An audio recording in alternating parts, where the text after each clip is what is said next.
¿Qué tal? ¿Me escuchan?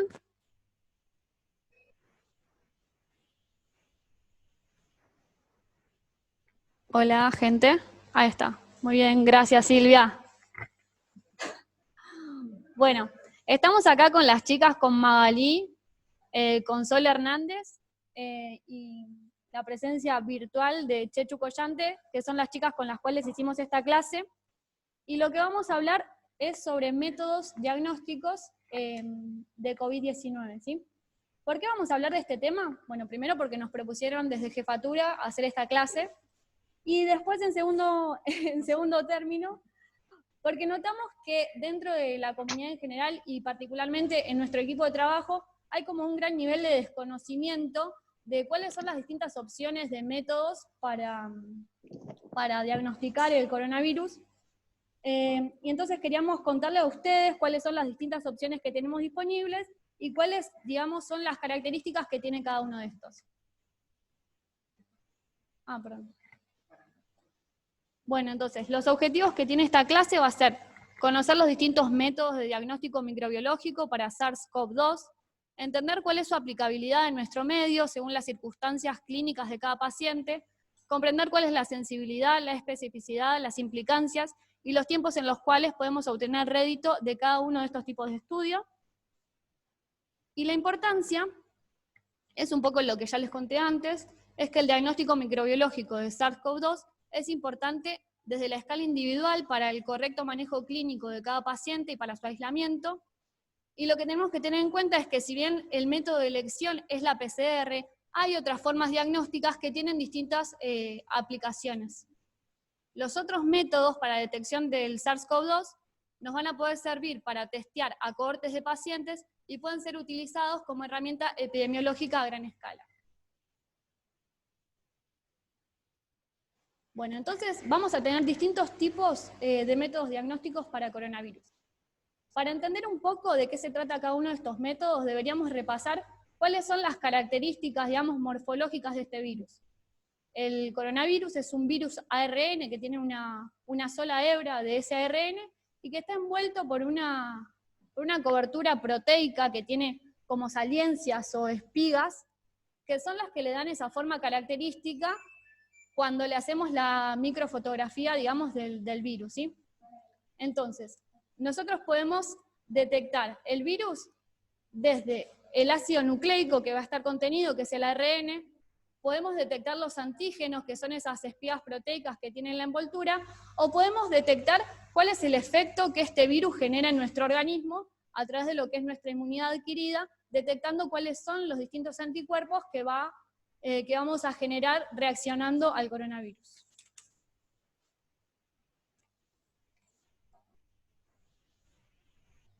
Bueno, de lo primero que vamos a hablar es la detección de ácidos nucleicos, ¿sí? Debemos tener en cuenta, digamos, que para detectar este tipo de material genético, podemos obtener secreciones de distintos lugares de nuestro organismo, ¿sí? Podemos usar secreciones respiratorias, que es lo que nosotros estamos más habituados a utilizar, o se podría llegar a hacer, según lo que leímos en distintos estudios, a partir de muestras de heces, de orinas o de sangre. La Organización Mundial de la Salud recomienda que para hacer la detección del ARN del virus se haga a partir de muestras tanto nasofaringias como orofaringias, pero lo que está recomendando el Ministerio de Salud de nuestro país es que el testeo se haga a partir de secreciones nasofaringias mediante hisopado. Vamos a repasar entonces un poco cuáles son las condiciones que necesitamos para obtener la muestra, ¿sí? Hay que tener en cuenta primero que cualquier persona que vaya a realizar una toma de muestra de secreciones de un paciente que es sospechoso de coronavirus debe estar equipado con los elementos de protección personal grado 3, que eso incluye, según lo que recomienda la Organización Mundial de la Salud, un camisolín hidrorrepelente, guantes, un barbijo N95, antiparras o máscara facial, y las otras cuestiones que son opcionales son ponerse la cofia, ponerse un segundo par de guantes y poner lo que son los cubrebotines. Acá me quieren hacer una pregunta. No, quería saber con respecto a las recomendaciones que hace la OMS, en diferencia de lo que hace el Ministerio de Salud, si había una diferencia en cuanto a tomar muestras solo orofaringias o de fauces, digamos, y nasofaringias, si hay más falsos negativos o algo, o por qué es. La Organización Mundial de la Salud lo que dice es que hacer con un mismo hisopo el hisopado nasofaringio y el orofaringio aumenta la carga viral en lo que es el hisopo y aumentaría el rendimiento de la muestra. O sea, aumenta la cantidad de copias de virus que obtenemos en ese hisopo, entonces se multiplica más y se detecta más fácilmente. No, no leí ningún estudio que compare eso, la verdad.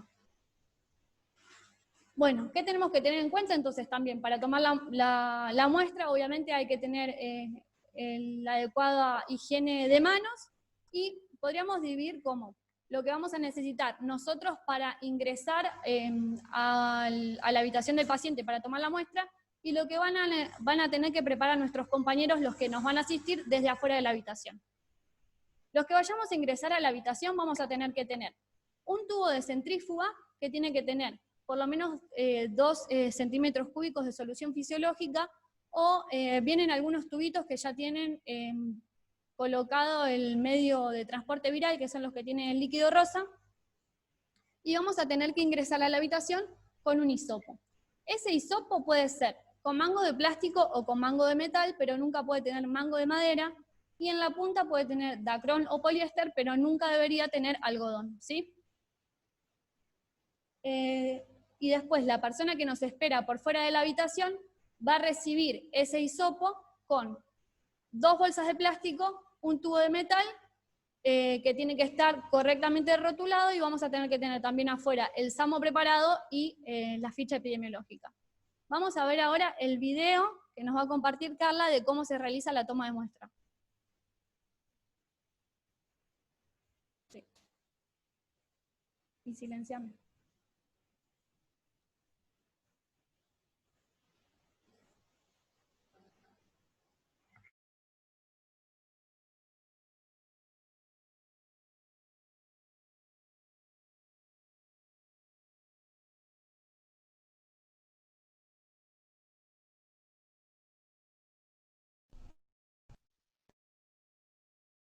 Toma de muestra mediante sospechoso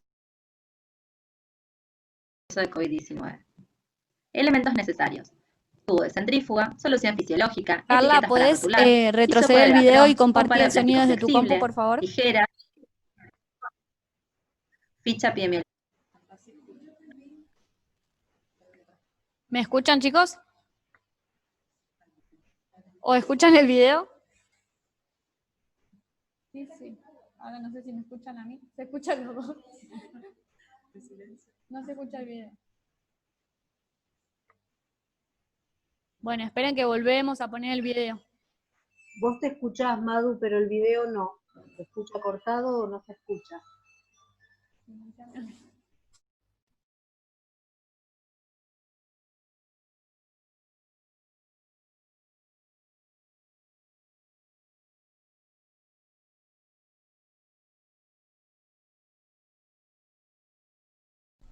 Toma de muestra mediante hisopado nasofaringio para casos sospechosos de COVID-19.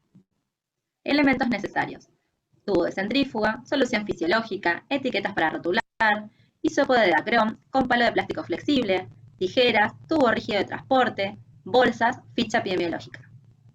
Recordar que es obligatorio el empleo de EPP clase 3 para la toma de muestra. Pasos previos. Primero, rotular con datos del paciente, tubo de centrífuga. Rotular, tubo rígido. Colocar en tubo de centrífuga 1 mililitro de solución fisiológica. Cortar hisopo a la altura del tubo. Técnica de toma de muestra.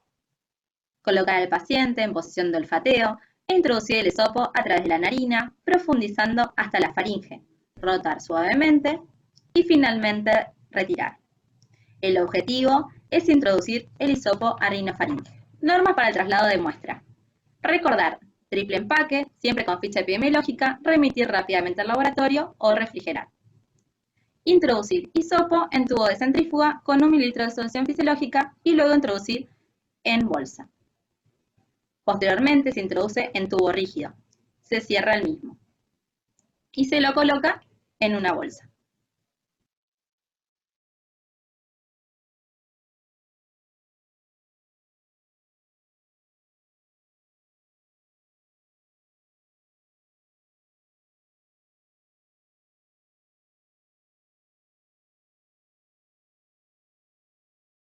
Se adjunta ficha epidemiológica y se introduce el nuevo envoltorio.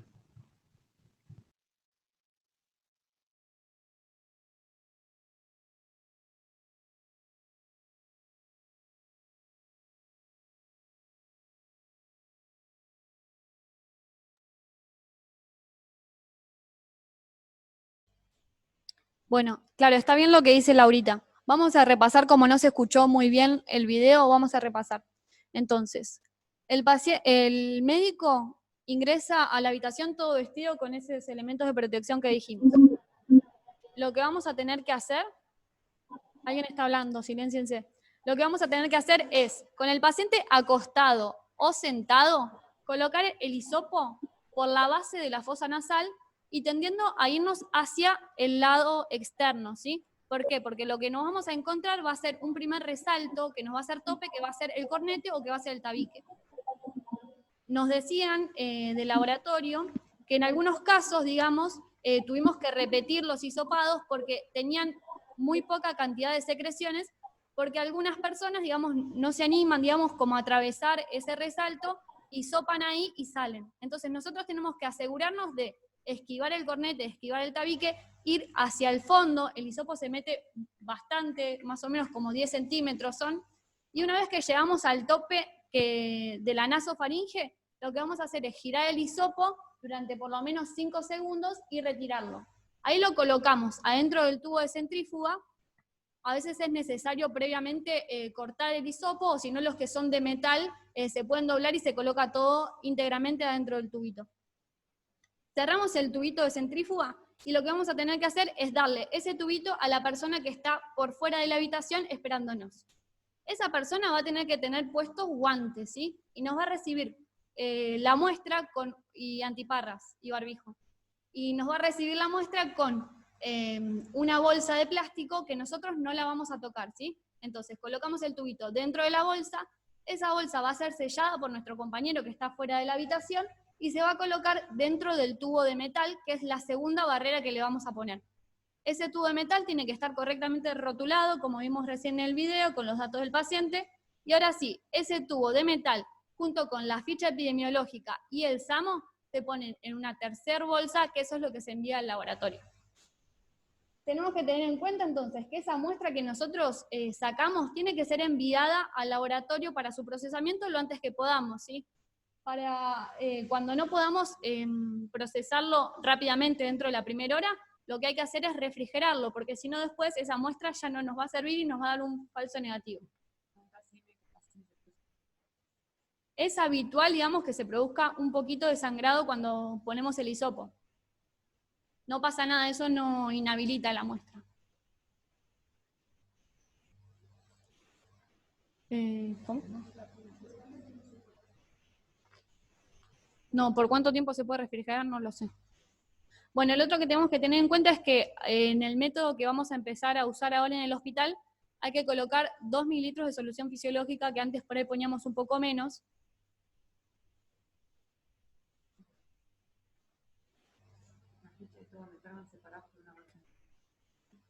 Sí, eso ya lo dije. Bueno, vamos a pasar entonces a la siguiente diapositiva.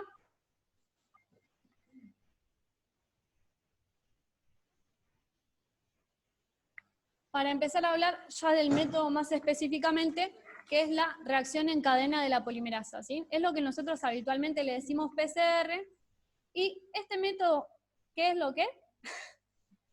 Es un método de amplificación del material genético, ¿sí? Y ese material genético que nosotros tenemos va a tener que estar en una doble cadena, ¿sí? En una doble cadena para que eso se desnaturalice y con los otros componentes que van a estar dentro de esa solución que se va a agregar, que van a ser los primers, los nucleótidos y las polimerasas, necesitamos que eso esté en forma de doble cadena para que se desnaturalice y se vuelva a sintetizar. Entonces, en el caso del coronavirus, que es un virus ARN, hay que hacer un paso previo a la PCR, que es la retrotranscripción. Algunos de los kits que están comercializados en nuestro país incluyen la retrotranscripción y en otros hay que hacerlo como un paso previo, digamos, a la PCR. Hay otros métodos que son equivalentes con respecto a la sensibilidad del método y a la especificidad, y que están actualmente, digamos, aprobados por la ANMAT para ser utilizados para el diagnóstico de coronavirus, que son las amplificaciones isotérmicas. Acá tenemos una imagen que nos muestra, digamos, a partir de una doble hebra de material genético, cómo nosotros en el tubo de centrífuga, el personal de laboratorio, va a agregar el kit que le provea, digamos, la distinta marca para realizar la PCR o la amplificación isotérmica, que va a contener entonces los primers o cebadores, los nucleótidos y las polimerasas. Cuando se eleva la temperatura más o menos a 90 grados, esas dos hebras de ADN o de material genético se desnaturalizan, y cuando se vuelve a bajar eso a la temperatura de alrededor de 60 grados, el cebador se une automáticamente a la hebra de material genético, y cuando se vuelve a elevar un poquito más la temperatura, los nucleótidos se unen.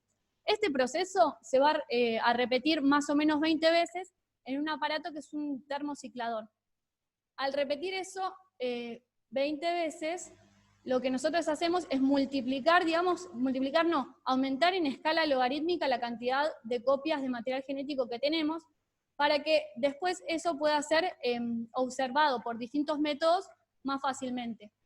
La mayoría de los métodos que se utilizan,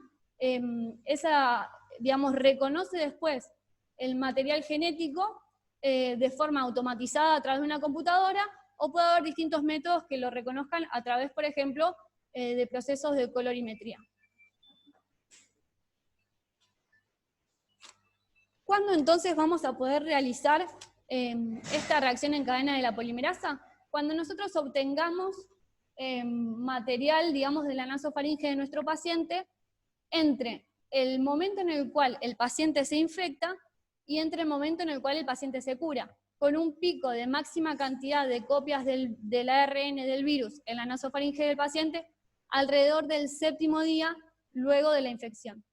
Hay estudios que hablan que dentro de lo que es el periodo de incubación, por más que el paciente no presente síntomas, podrían detectarse ya las copias de ese material genético. Y ahí lo que aclaré ahí al lado, ya se los conté, que es cómo recomienda la obtención de secreciones la OMS y nuestro ministerio.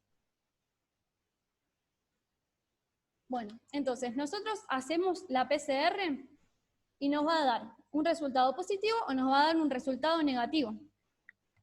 En la fase tanto presintomática, que es lo que les decía yo en el periodo de incubación, puede llegar a ser positivo el resultado.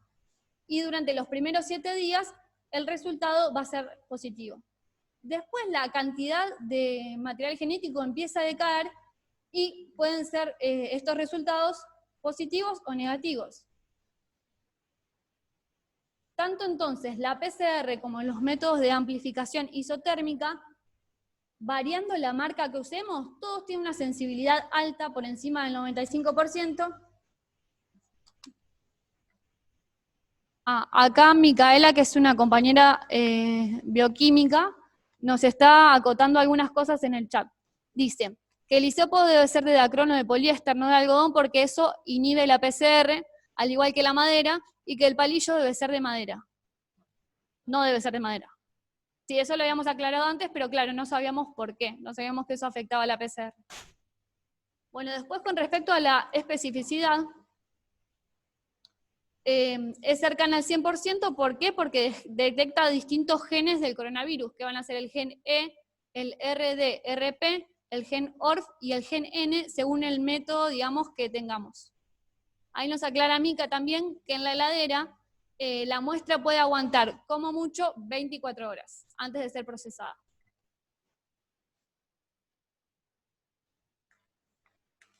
¿En qué casos podemos llegar a tener falsos negativos? Bueno, cuando la toma de muestra sea inadecuada, o sea, escasa, cuando el transporte sea inadecuado o no se cumpla con la cadena de frío, lo que estábamos diciendo recién, cuando haya, por ejemplo, errores en el etiquetado de la muestra o cuando por el periodo, digamos, de la enfermedad del paciente haya poca eliminación de ese virus. ¿Y cuándo vamos a tener falsos positivos? Cuando esa muestra esté contaminada o también cuando haya errores de etiquetado. En esta otra diapositiva, lo que les quiero mostrar, eso es la página del Ministerio de Salud, y ahí lo que nos muestra es cuáles son los reactivos para COVID-19 que autoriza la ANMAT, o sea, el Ministerio de Salud de nuestro país, para ser utilizados para la detección de los genes, digamos, del coronavirus. Y ahí tenemos marcado 3, que son los que nosotros por ahí más escuchamos hablar, o los que vamos a tener en contacto, que van a ser el Atila Biosystem, el NeoKit y el FilmArray. Y ahora vamos a pasar a hablar un poquito de esos.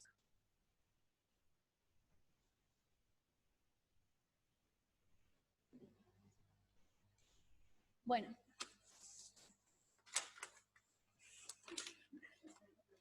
El Atila Biosystem es el método que estamos utilizando ahora en nuestro hospital. Es el que se empezó a usar hace poquitos días, ¿sí? Es un método que tiene como característica que es una amplificación isotérmica. O sea, es parecido a lo que yo les conté de la PCR, pero lo único que cambia es que en lugar de tener un aparato termociclador que tiene que cambiar, digamos, la temperatura de la muestra, directamente el kit tiene unas polimerasas que, por así decirlo, como que caminan solas por la copia del gen y se van replicando sin tener que hacer todos esos cambios de temperatura. Este Atila Biosystem que tenemos disponible en nuestro hospital se hace siempre a partir de un hisopado nasofaringio. El procedimiento dura alrededor de 74 minutos, ¿sí? Y lo que tiene como ventaja también es que se pueden hacer muchísimas muestras al mismo tiempo, se pueden procesar hasta 94 muestras en el mismo tiempo. Lo que nos decían del laboratorio de microbiología, con ese comunicado que vieron seguramente todos, es que si nosotros tomamos la muestra durante la mañana y la llevamos al laboratorio antes de las 12, se va a poder procesar e informar en el día. Y otra ventaja que tenemos es que si nosotros queremos buscar otros virus, como hacemos habitualmente por la inmunofluorescencia, con ese mismo hisopo nos va a alcanzar. No hace falta hacer como estábamos haciendo ahora, que hacíamos doble hisopado, uno para el COVID y otro para el resto de los virus.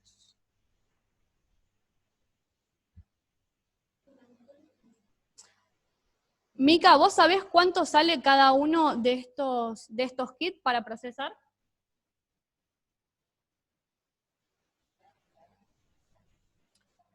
Bueno, no, ni idea, Mica tampoco sabe. Bueno, lo que tenemos acá es una imagen que básicamente nos muestra que es el tubo de centrífuga. Ese tubo de centrífuga se le coloca, digamos, el líquido que trae el kit, que es lo que tiene los nucleótidos, la polimerasa, los primers, y eso se pone en esa maquinola y 74 minutos después nos va a aparecer en la computadora el resultado, si es positivo o si es negativo.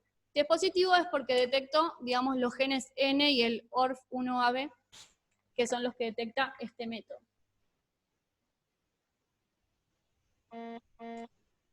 Otro método que estamos bastante más habituados nosotros a escuchar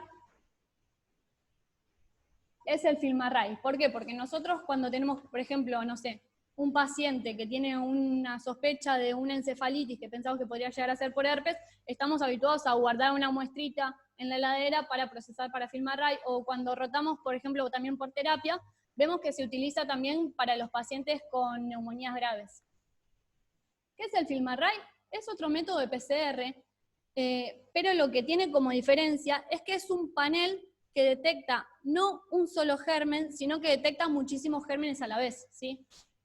En este caso, el FilmArray, panel respiratorio que es capaz de detectar al COVID, digamos al SARS-CoV-2, contiene además, digamos, la capacidad de detectar 20 etiologías en totales de patógenos que generan enfermedades respiratorias, incluyendo a la bordetela, al micoplasma y a la clamidia, ¿sí? O sea que no son solo virus. Bueno, también el proceso de realización es bastante fácil. se colocan en el mismo tubo de centrífuga, se le ponen, digamos, el líquido que trae el kit y se pone en la máquina de PCR y aproximadamente en 1 hora después ya se obtiene el resultado, ¿sí?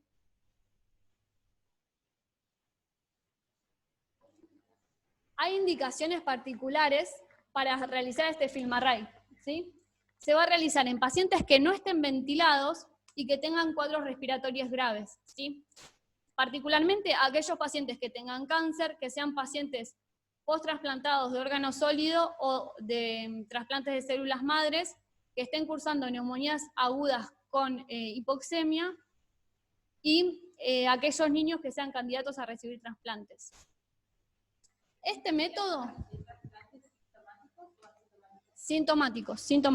Siempre que estamos hablando de chicos que tengan cuadros respiratorios graves y necesitemos el diagnóstico, ¿sí? Este método siempre tiene que ser indicado por infectología. ¿Por qué? Por 2 motivos. Primero, porque hay poca cantidad de estos kits para realizar en el hospital. De hecho, se habían comprado cierta cantidad y en los primeros días ya se utilizaron todos, así que ahora vamos a volver a recibir estos kits. Y por el segundo motivo es porque es carísimo. Cada una de estas determinaciones sale $300. Si lo pasan a pesos serían 20.000 pesos más o menos cada determinación, ¿sí? ¿Por qué digo que se hace en pacientes no ventilados? Porque se hace a partir de un hisopado nasofaringio, ¿sí? En el caso que nosotros tengamos un paciente que ya está ventilado y que queremos hacer la detección de todo el panel, digamos, de los gérmenes que le pueden causar la neumonía, y si queremos incluir en la detección del coronavirus, vamos a tener que hacerlo de una forma distinta. Se va a hacer mediante el aspirado traqueal, que se va a utilizar el panel de neumonía para la PCR por FilmArray, y por otro lado vamos a tener que hacer el hisopado nasofaringio para que sea la PCR por el método, por ejemplo, ATILA, aparte para el coronavirus. Y otra cosa que hay que tener en cuenta es que cuando nosotros mandemos una muestra para realizar FilmArray para el panel neumonía, tenemos que enviar otra muestra al laboratorio para que a partir de esa muestra, por más que no sea, digamos, tan rápida, se pueda realizar el antibiograma y la sensibilidad si lo que encontramos es una bacteria. Bueno, esos que les conté hasta ahora son los 2 métodos que están disponibles en nuestro hospital y los que vamos a utilizar habitualmente. Como vieron, son 2 métodos que se realizan bastante rápido, ¿sí? En menos de 2 horas estaría el resultado. ¿Y cuál es, digamos, la diferencia? Nada, que se hace acá. ¿Cuál era la dificultad que nosotros estábamos teniendo y por qué los resultados tardaban hasta 4 días? Todo meramente, digamos, por lo que es la logística.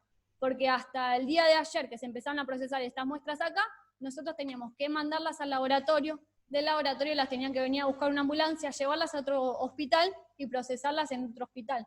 Pero se hacía mediante un método de PCR similar a los que yo les conté hasta ahora. No es que un método de estos sea más rápido que el otro, ¿sí?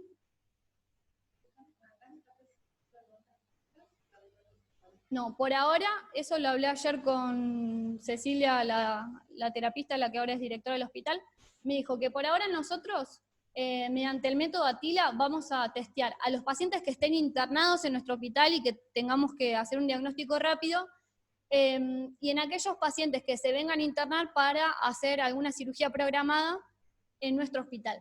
Aquellos pacientes que se hisopen de manera ambulatoria y se pueden ir a su casa y que no tengan un cuadro grave, probablemente esas muestras se sigan enviando a los lugares donde se enviaban antes, principalmente a lo que es la Facultad de Ciencias Médicas.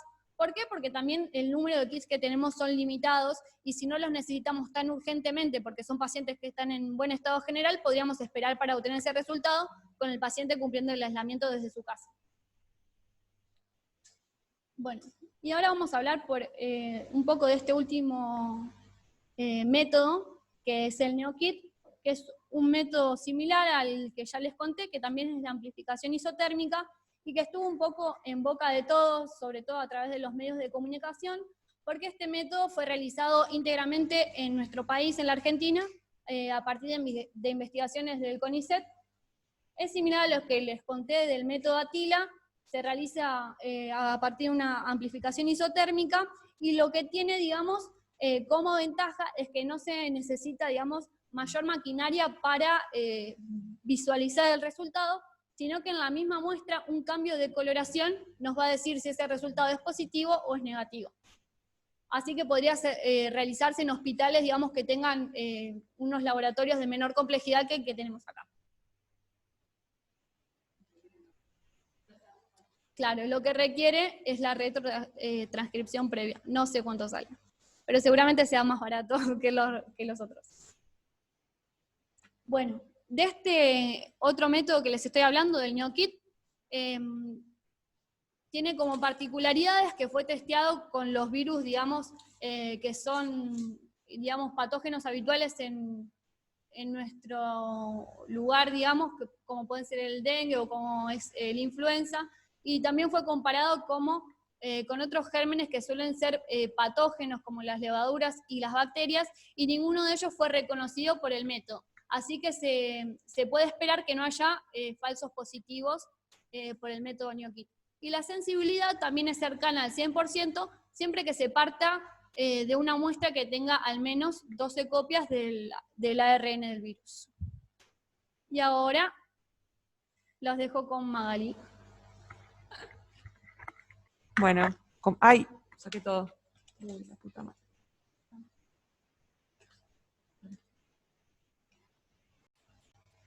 ¿Cómo andan? ¿Se escucha? Sí.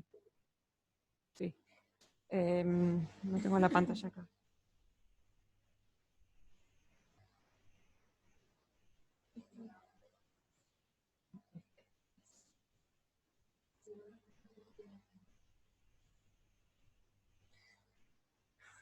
No. Ahí está. Bueno, teniendo en cuenta que la PCR es el método de elección y el recomendado por la OMS y el Ministerio para el diagnóstico de COVID-19, voy a hablar de los otros dos métodos diagnósticos, que son la prueba de detección de antígeno y la prueba de detección de anticuerpos. Lo que es la prueba de detección de antígenos, hay muy poquito para decir, no hay muchos estudios, ni tampoco se utilizan porque tienen baja sensibilidad y una especificidad poco conocida, así que no se están utilizando. Son métodos es un método que se utiliza a partir de muestras nasofaringias, que tienen la mayor sensibilidad los primeros 7 días, al igual que la PCR, y lo que hace es detectar proteínas específicas, que son la proteína S tipo espiga, y de la nucleocápside, que es la que está envuelta con el ARN. Como les decía, tienen una sensibilidad que varía entre un 30 y un 80%, que varía de acuerdo al estudio que se haya hecho, y una especificidad que depende de la replicación, que digamos, cuando se encuentra, refieren que hay replicación activa del virus, pero podría haber reacción cruzada con otros coronavirus, por eso tampoco se conoce adecuadamente la especificidad y tampoco se utilizan hoy en día. Lo que tienen como ventajas es que son de bajo costo y son métodos rápidos, pero muchos virus, por la sensibilidad que tienen, muchos pacientes por la sensibilidad que tienen podrían dar falsos negativos. Lo que se puede llegar a considerar es el uso como un tamizaje, los que se buscan antígenos, al ser más rápido y barato, se tratarían como positivos, y en aquellos negativos que siguen siendo casos sospechosos se les realizaría la PCR. De todas maneras, la OMS no recomienda la detección de antígeno proteico para el diagnóstico de COVID-19. Y por último, que son las pruebas de detección de anticuerpos, estos métodos sí están más en estudio y están más en elaboración. Como característica es que detectan la presencia de anticuerpos IgM e IgG frente al SARS-CoV-2, que lo que estudian son los anticuerpos contra la proteína N de la nucleocápside y S de las espigas. La proteína N sería la más abundante en el virus y en la detección, lo que haría más sensible estas pruebas, y la proteína S lo que haría sería más específico, y serían los anticuerpos que estarían encargados de la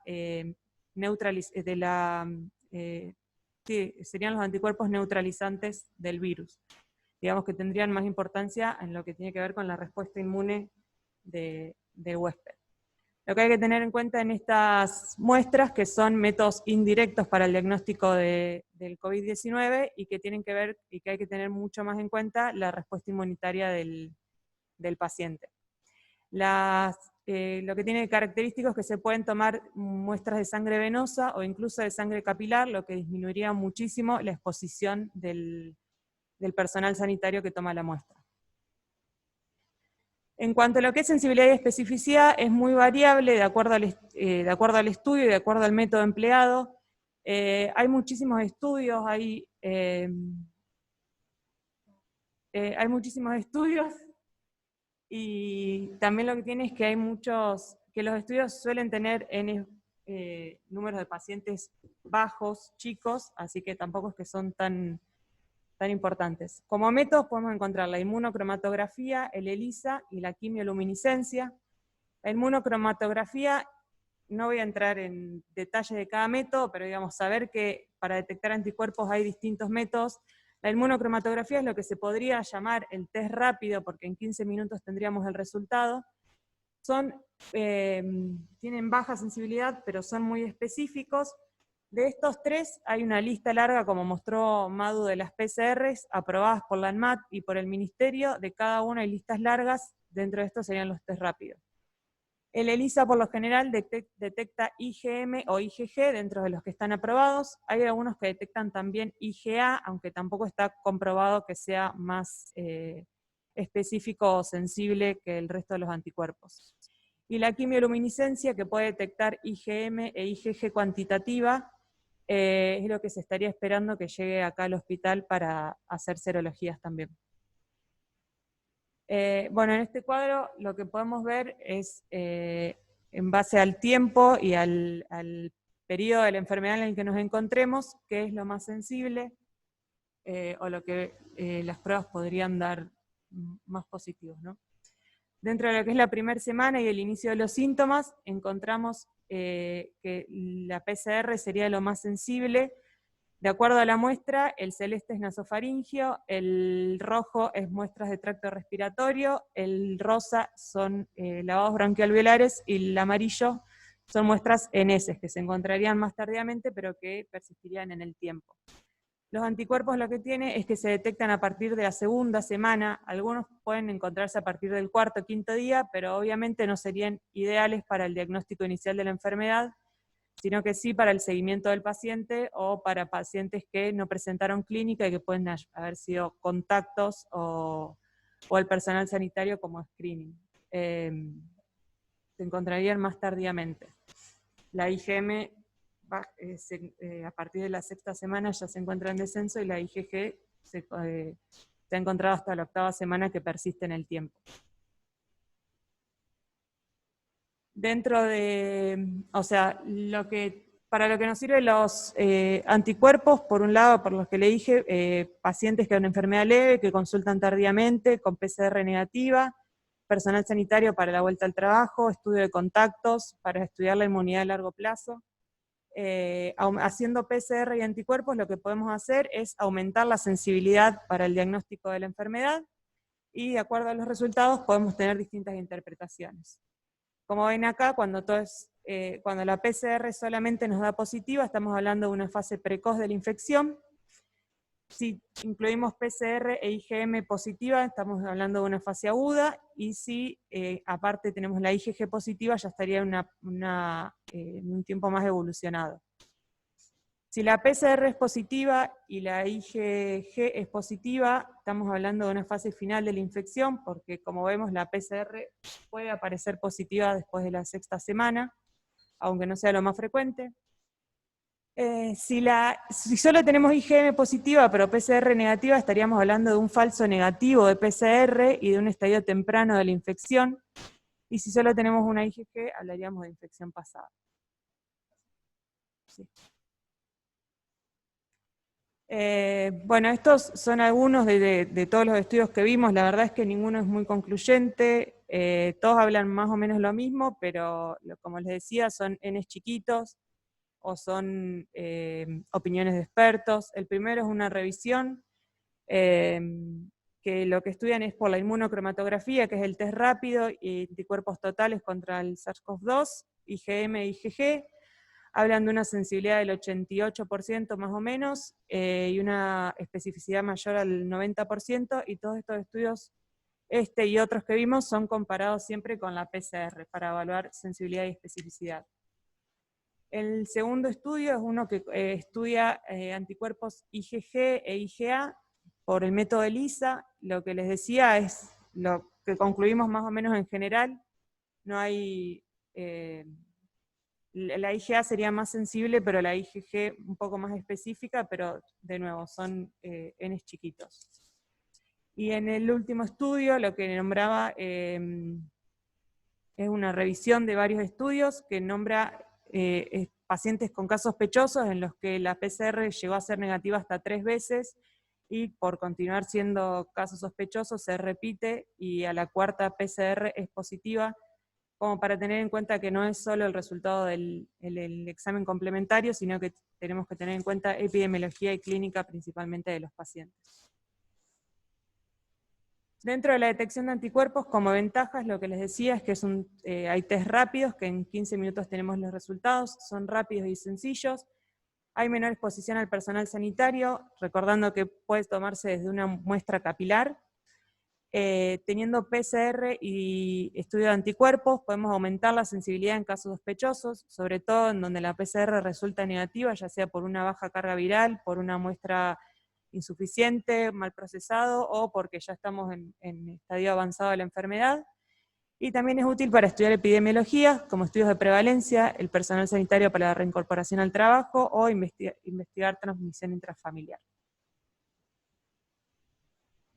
Dentro de las desventajas, lo que un poco ya vimos anteriormente, que los falsos negativos se podrían dar en la fase precoz de la infección, donde todavía no tenemos respuesta de los anticuerpos, o donde el estado inmunitario del paciente es deficiente.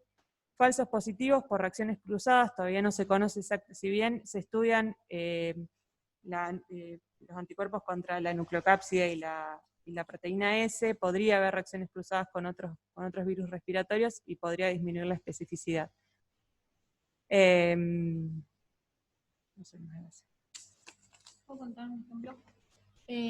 Cuando hablé con Sofi sobre todo esto de los métodos de diagnóstico, me contó que en los métodos, digamos, serológicos, ellos hasta ahora para el único paciente que lo usaron es para un paciente que tendría un síndrome inflamatorio sistémico de estos tipo CAWA-like que están hablando ahora, al cual la PCR ya le había dado negativa y se le hicieron entonces las serologías para ver si había sido o no había sido coronavirus. Esa sería como la aplicación que tuvimos hasta ahora en el hospital. ¿No?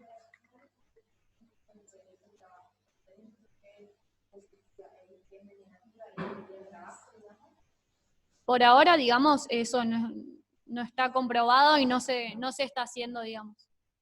Hizo una pregunta, Ale, sobre la vuelta al trabajo con las IgG o IgM negativas.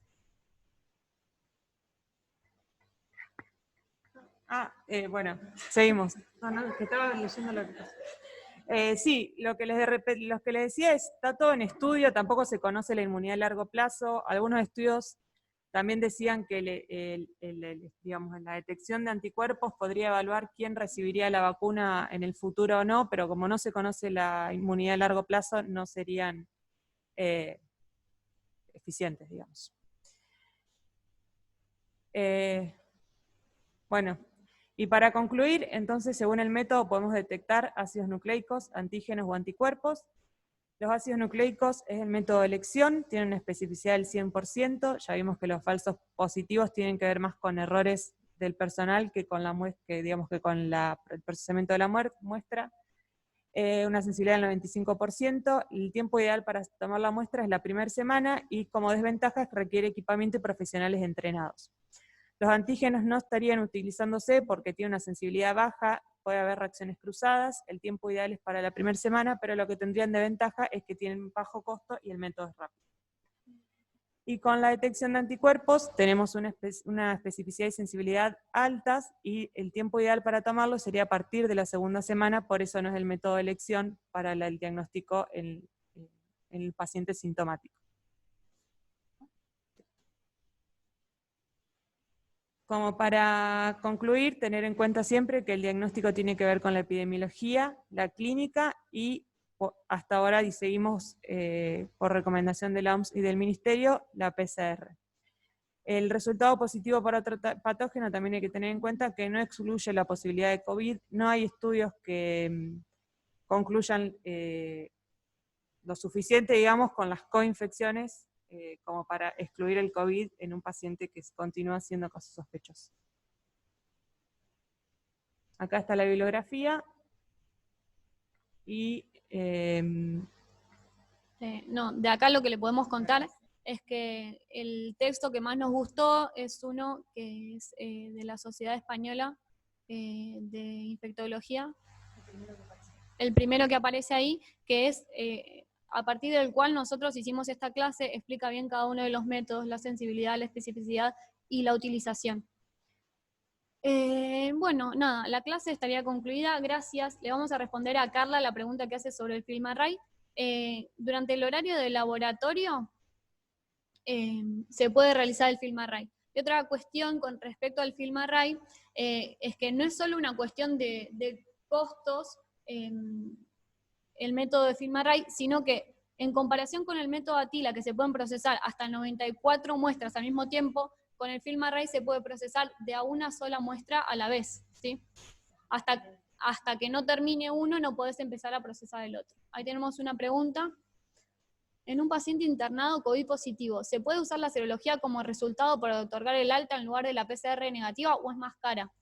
No, los métodos serológicos son más baratos, pero hasta ahora, por los protocolos que nosotros tenemos, necesitamos la PCR negativa 2 veces para poder entregar el alta, ¿sí? No se usa el mismo aparato en el FilmArray y en el método ATILA, sino que cada uno trae su propia máquina, sus propios reactivos y es todo por separado. Bueno, ahí está la diapo que nos pedían y... O sea, no, el FilmArray no se hace por guardia. No se hace por guardia. Hay que esperar hasta el otro día a la mañana. No tenemos ningún conflicto de interés con ninguno de los laboratorios. Alexa quiere hablar. Hola chicas, soy Alexa. Muy buena la clase, me re gustó.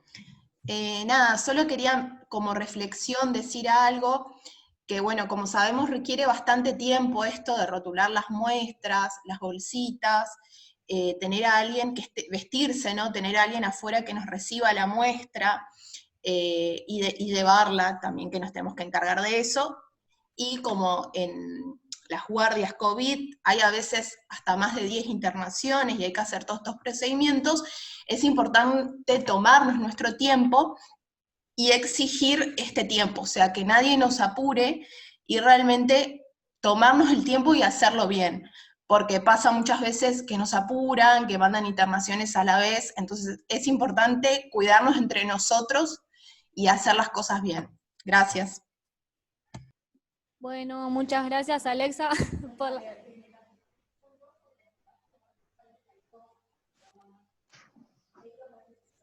No, son 2.